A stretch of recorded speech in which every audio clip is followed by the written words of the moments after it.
J. Thanos. Pode deixar aqui.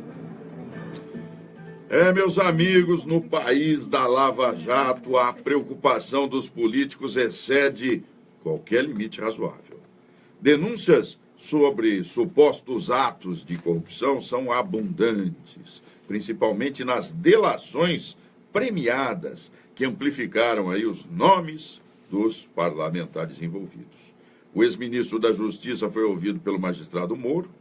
Eu até não pus o nome dele aqui, é o Zé Eduardo Cardoso, advogado, não é?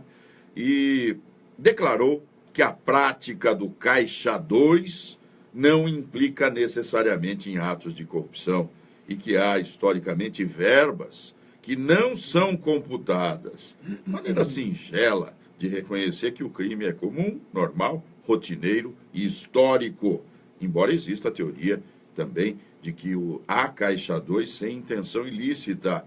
Era o que faltava. Talvez até exista. Mas não podemos admitir que os políticos continuem representando a imagem de moralidade somente na fachada. O Brasil tem histórico de distribuir benesses ligados às práticas monarquistas e que contaminaram a democracia. É verdade que os países de tradição democrática apresentam grau maior ou menor de corrupção.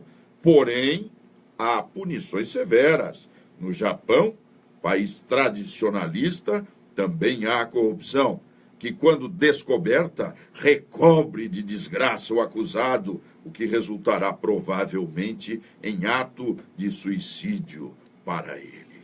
Aliás, ele vai se suicidar, né? Ele vai se... Mas como é que chama isso, Bellini? Araquiri. Araquiri. Volta aí, fala de novo que ele vai ligar seu microfone. Araquiri. Então no Japão, camarada desonrado comete lá o araquiri. É preciso escolher que tipo de ética gostaríamos de vivenciar em nossa democracia. A ética do faz de conta, que é permissiva, não se incomoda com os acordos imorais, indecentes, desde que a economia, o emprego e a condição de vida sejam favoráveis ao eleitor, ou vamos lutar por uma ética possível que busca a lealdade do eleito para com o povo, consagrando princípios de dignidade e honradez? Qual será a escolha do povo? Será que acreditaremos nas nossas instituições? Será que acreditamos nessas instituições? Há tantos exemplos relacionados à ética e à moralidade que geram aí conflitos de opiniões inconciliáveis.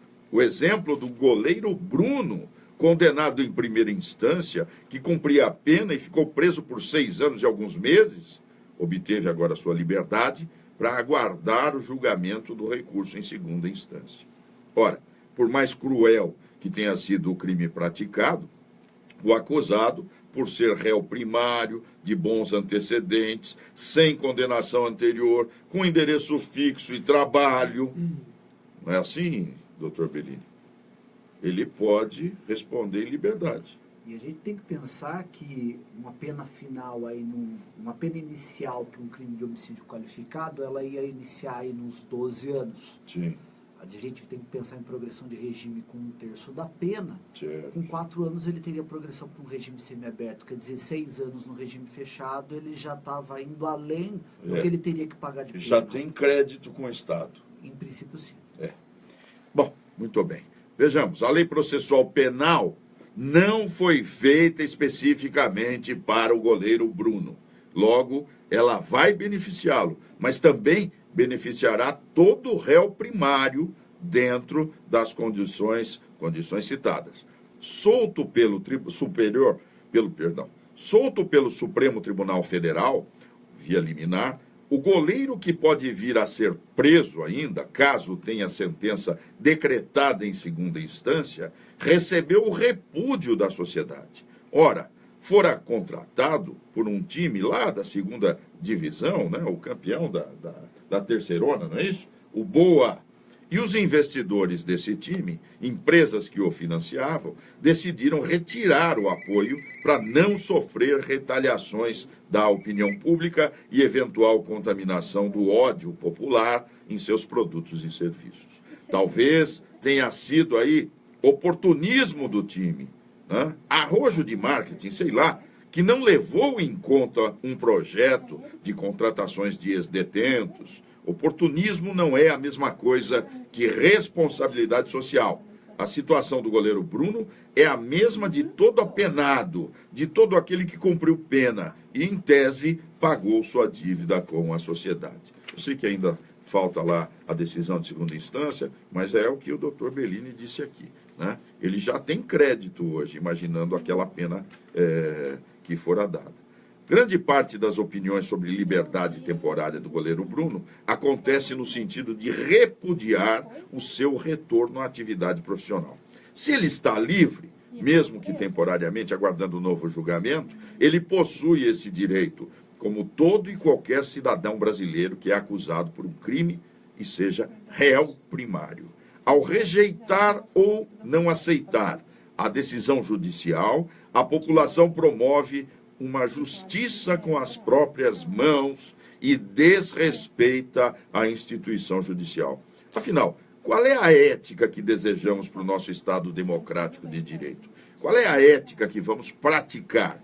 Aquela que leva o ex-ministro da Justiça a declarar que o Caixa 2 é comum e não pode ser considerado necessariamente como ato de corrupção, ou aquela que a sociedade entende como ato moral ou imoral?